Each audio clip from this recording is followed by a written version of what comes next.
आज आम राखी पूर्णिमा स्पेशल गोटे गिना अटारे बनैबा 1 केजी नरम नरम तुलतुलिया गुलाब जामुन।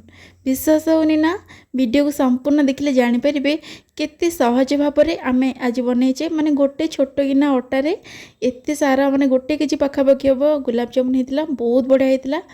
को स्किप न करी शेष जाए देखो आशा करुँची बहुत भल लगे। तेज डेट नक चैलेंज स्टार्ट करवा आज रही मीठा रेसिपी। नमस्कार आप समस्त को ओडिया बो झिलिस कुकिंग रे बहुत बहुत स्वागत। तो आज रे गुलाब जामुन बनाए लगे फास्ट ये गोटे मिक्सिंग बाउल नहीं आबे ये आड करवा अटा। तो ये गोटे छोट गिना अटा नहीं यहाँ पखापाखि जब मेजरिंग करेंगे 150 ग्राम अटा अच्छी। तो अटा तो नॉर्मल समस्त घरे अवेलेबल थाए तो से आज आम अटारे पूरा सहज भाव में बनइबा। तो ये देखो से सेम गिनारे अधा गिना ठू टिके कम अच्छी मुझे अमूल नहीं आउ 1 पिंच खंडे लुण नहीं आउ ये 2 पिंच खंडे खाइबा सोडा नहीं बास एतिकी। एबे कौन करबा ना ये सब जिनस को टिके हाथ में भल कर मिसई नबा।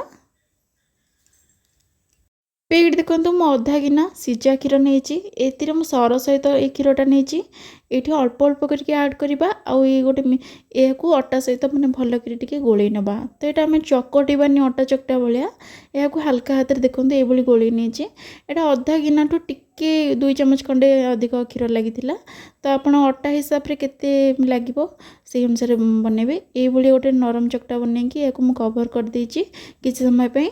एबे को साइड कर रखा एपट चलो सीरा बनइबा। तो ये देखो 1 गिना मु चीनी नहीं 2 गिना पानी नहीं बास्ना 2टी गुजराती नहीं। एबे ये सब जिन को हाई फ्लेम रे टिके फुटे नबा। नेला बेले सब टिके अधिक सीरा बनइबे। तो ये मुझे 1 गिना चीनी देती बोली पचरे टिके सर्ट हो जाता है अधा गिना चीनी आ अधा गिना पानी फुटे पचरे ऐड करी। तो ये देखो मुझे फूड कलर ऐड कर 1 पिंच खंड फूड कलर आपन जब केसर अच्छी ऐड करेंगे बहुत बढ़िया सुंदर लगे। तो ये देखो भल से फुटी सारे यह चेक कर नहीं हाथ को माने 1 तार 2 तार करार नहीं टिके हाथ को जस्ट बहलिया बहलिया लगे बहलिया तेल जमी धरला भाया लगे।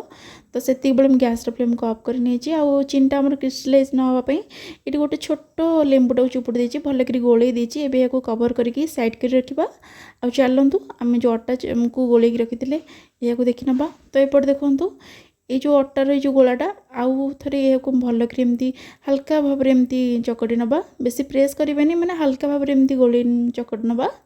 एबे एथुर आमे छोट छोट पीस बाहर करनबा गुलाब जामुन बनाया को छोट छोट पीस बाहर करेंगे कारण यहाँ सीरा रे पड़ला परे पूरा फुली जाए से प्रथम छोट कर बनई बहुत बढ़िया हम। तो यहाँ पाखापाखि 18 ରୁ 19टा होता।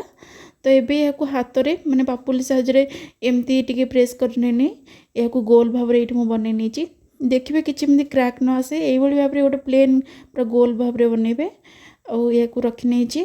एबे सेम प्रोसीजर बाकी सबू गुलाब जामुन बॉल गुड़ी को बनई नबा। राखी स्पेशल जदि आउ किसी मीठार वीडियो देखा चाहते तेज आगुरी ये चैनल बहुत प्रकार मीठार वीडियो अपलोड होती आपण मैंने चाहिए देखिपारे। गुलाब जामुन को मुझे 2 प्रकार सेप देकी बनई नहीं आपण पसंद 2 प्रकार बनई नहीं देखा सुंदर लगे। तो ये देखो फाइनाली सबू पूरा बनई नहीं ये को साइड कर रखा और एपट देखो गैस ऑन करी गोटे तेल कड़े बसई तेलटा फास्ट हाई फ्लेम रखिए जस्ट टिके गरम है बेलू को गैस फ्लेम पूरा लो करदे और से समय रे ही आम से जो गुलाब जामुन बॉल गुड़िक बनई सबुतक ये आड कर नहीं सांगे सांगे किसी माने डंकी की पाती किसी भी मारे।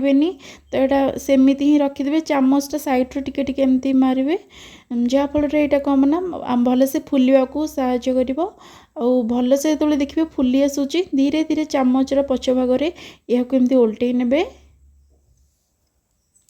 गैस फ्लेम को जमा भी हाई रखा पूरा लो फ्लेम रे ही आम या 2 पट जाक एमती उल्टे उल्टे भल से या छाणी ना पूरा ब्राउन कलर आसवा जाए। तो ये देखो फाइनाली बढ़िया से मैंने पूरा गुलाब जामुन कलर जमी आसा कथा आसीगला बढ़िया से छाणी हो गला। एबे या आम काढ़ी नवा गोटे प्लेट को संगे से गुलाब जामुन बॉल गुड़ी को ये सीराटा गरम थिला तो सांगे सांगे या ऐड कर दी सीराटा बॉल गरम अच्छी गुलाब जामुन बॉल गुड़ी को सांगे सांगे मत गरम गरम आम काढ़ी नहींचे। तो ये सब को ऐड करके भल कर गोल नवा और ये आम 1 घंटा 2 घंटा रेस्ट पे छाड़देबा।